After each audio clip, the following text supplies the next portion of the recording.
Welcome to Almost Pro Bites, where we take a small bite at the big conversations in sport. Today, we're tackling something that seems to be popping up in every sport, from youth leagues to the professional stage. Is unsportsmanlike behaviour becoming a genuine crisis in sport? Because whether it's players taunting opponents, parents screaming from the sidelines, coaches losing control, or referees being abused, it feels like something has shifted. What's interesting about this, though, is it's not just about bad manners, so to speak, anymore. This is about real consequence. This is about the warning signs that something's happening all across the world. There simply aren't enough referees and officials, right? So youth leagues across countries like Australia and the US and UK and Canada have all reported shortages of officials. One of the biggest reasons, though, that people are giving for no longer wanting to pursue a career as an official is the spectators, parents, and the coaches abusing them from sidelines. Yeah, I mean, let's just take a second to think about that as well, and think about what that means for sport and for every single game. Without referees, there is no game.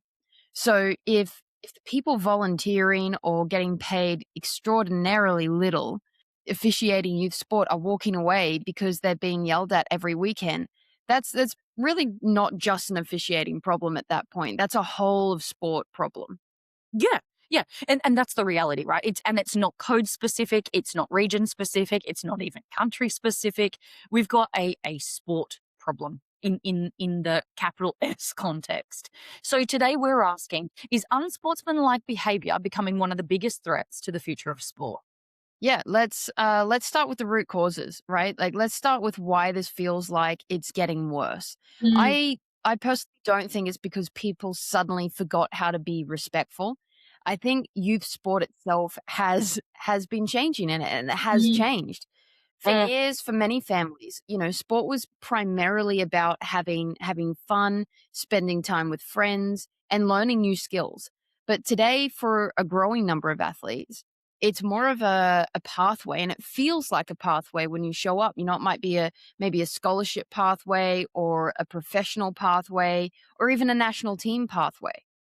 Yeah. And it's not even that it's bad to have the ambition associated with pathway, but it does change the emotional state, don't you think? So if every weekend feels like it determines the future for your child, then every referee or official, whether they're referees or umpires or whatever in your sport, every official's decision suddenly feels enormous. So if they've missed a call, it feels a bit personal. If you're losing because of something that feels like an official's decision has taken that loss, then something's been taken from you. And and that hits, I think. In my opinion, that hits. As a sports person, that hits. Yeah, absolutely. Of course it does. When adults become emotionally invested beyond what's healthy, kids Mm. notice. Kids are perceptive. Parents they become louder in these environments. Coaches become more reactive, and we've definitely heard stories of that. I think one of the other things that happens is players start to copy what they see. So Mm. sport stops feeling like this, fun and education and family time and skill building and starts feeling a lot like a business. Yeah, and you mentioned it before, right? That sport used to be about this notion of community, but what we're Yeah. seeing is that adults are shifting the behavior a lot of the time. So I'm not talking about adults playing the sport. I'm talking about adults that wrap around the sport, because we think about sportsmanship as being something that young people need to learn, young athletes need to find the foundation of sportsmanship. But truthfully, I think many kids are seeing the opposite and therefore learning the opposite. They're watching their parents argue with refs. They're hearing their coaches blame the official's decision when a loss has occurred. The reason we've lost, guys, is because that ref favored the other team, or didn't even see what was going on, or you can hear, have you even got a whistle, ref? You can hear the Yeah. calls come from the sideline, right? But these kids are seeing adults celebrate and bend the rules if it's helping the team to win. And I reckon through the eyes or the lens of a young person in sport, what they're watching is the most powerful lesson. And kids absorb that behavior far more than any speech you and I are going to give them, right? So it doesn't matter what they're hearing people say, it matters what they're seeing. You can tell an athlete to respect the officials. You can tell them, day and night that the person with the whistle in the center of the pitch is the one that's in control here. But if they spend every weekend hearing adults they know and some that they don't screaming at referees, which one do you reckon sticks for these kids? What's the lesson that they walk away with? I bet you it's not you, me, and other people telling them to show respect. I bet you it's what they're seeing. I'm just gonna reiterate, the kids are very perceptive, and then there's a whole other issue which I think we could spend hours talking about, but let's bring it up and address it. Social media, right? There's social media as an issue there as well, and I think that has changed sport in ways we probably don't fully appreciate yet or fully understand yet. We have big celebrations plastered all over social media, but then we've also got the trash talk and the taunting and the heated confrontations, and everybody's involved in it across all the different age groups globally in such quick time as well. Things can spread virally so quickly that Instantaneous. it's hard to keep up and yeah, and digest what is fact or isn't fact. And those clips, it's just they go everywhere because often the sad fact of it is they're entertaining. It's, oh, what's this new exciting topic, or what's this happening in sport, and you jump on that topic so quickly without fully understanding how it came about or looking into, okay, is this grounded in fact. And unfortunately conflict does get attention, and young athletes consume thousands of these moments every year. Some of the clips go viral. Sometimes the athletes, they gain followers from them. And sometimes the behavior is almost even part of their brand. Yeah, and kids latch on to brand, right? That is how social media following is born. They pick up this notion of brand and say, I want to be part of Haaland's brand. I want to be part of Messi's brand. I want to be part of Steph Curry's brand. I want to find the brand I best align with, and I want to mirror some of those behaviors.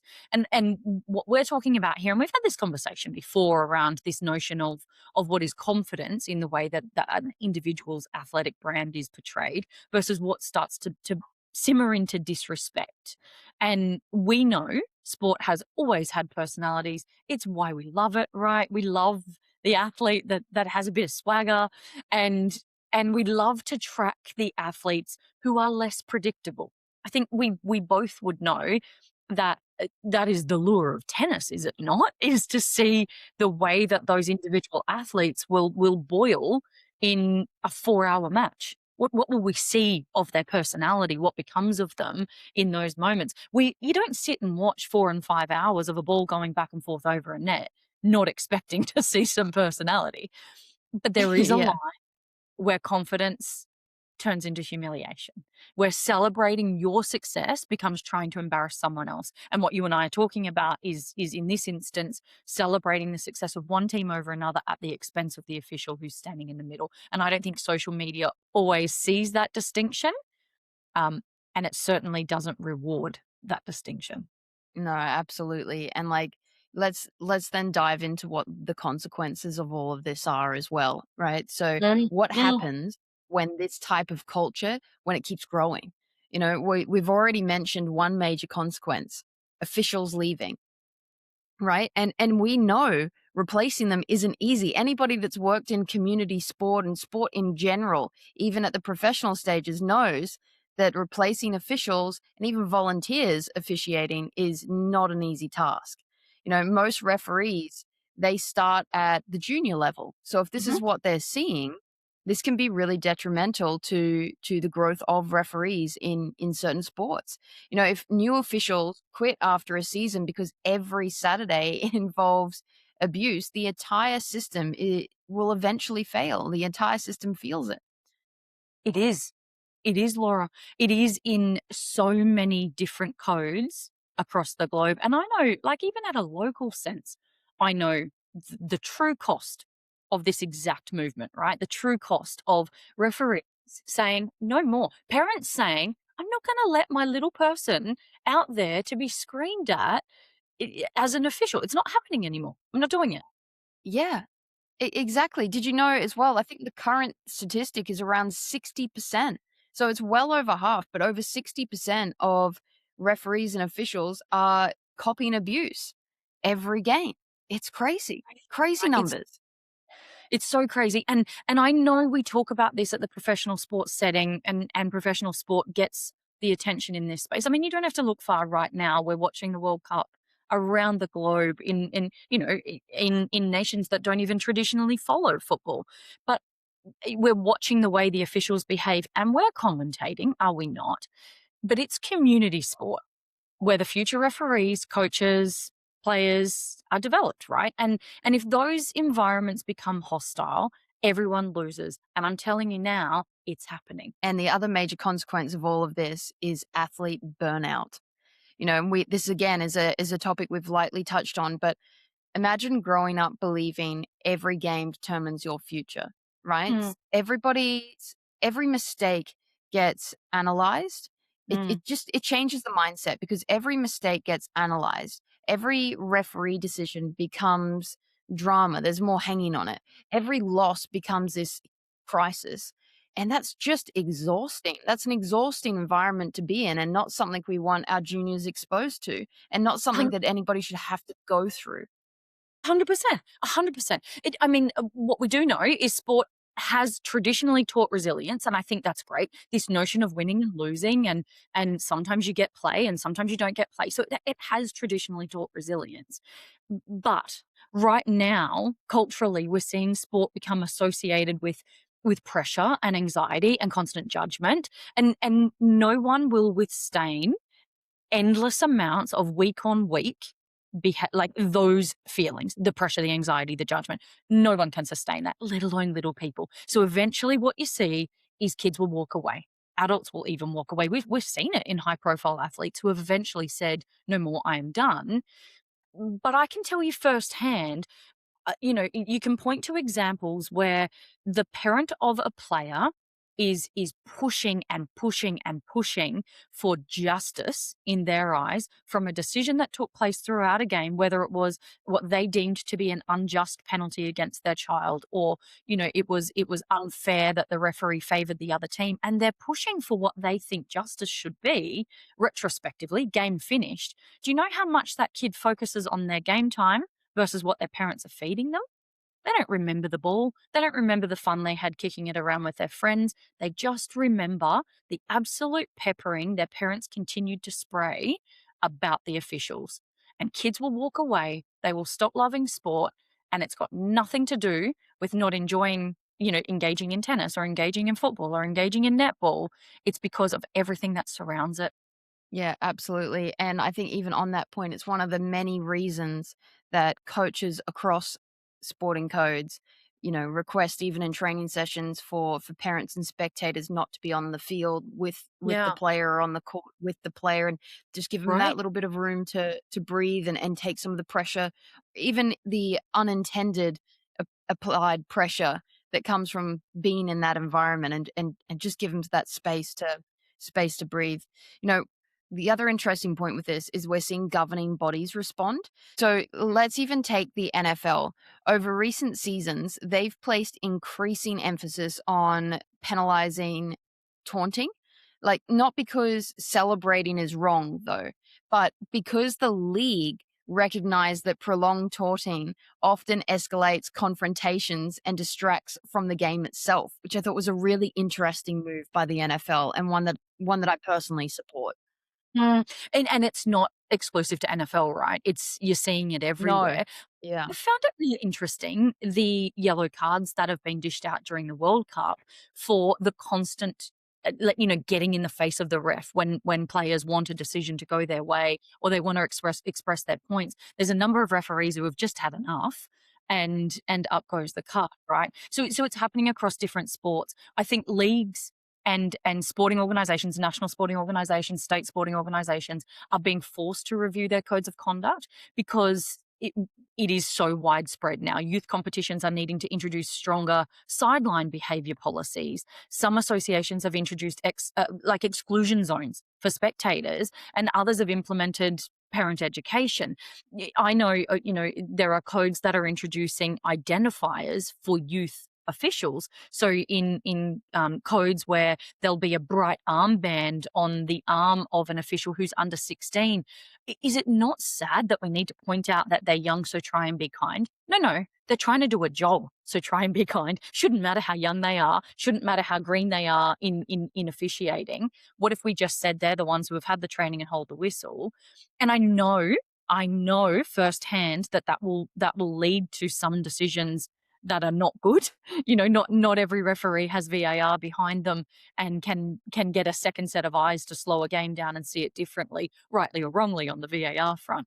But what is happening is we've taken away the blanket expectation for respect for officials, and we're now having to put in like levels of respect. Please respect this child who is under 16 while they're dressed in the official's outfit. So this isn't random rule changing. This is a response to a cultural problem. Yeah, absolutely. Absolutely. Something else that's interesting as well is when people think of sportsmanship, they often think it's just about being nice. Hmm. So we're not actually looking at what sportsmanship is as a whole, because sportsmanship is actually there to protect competition, to protect Amen. players, to protect referees, to protect the entire model of the sporting ecosystem.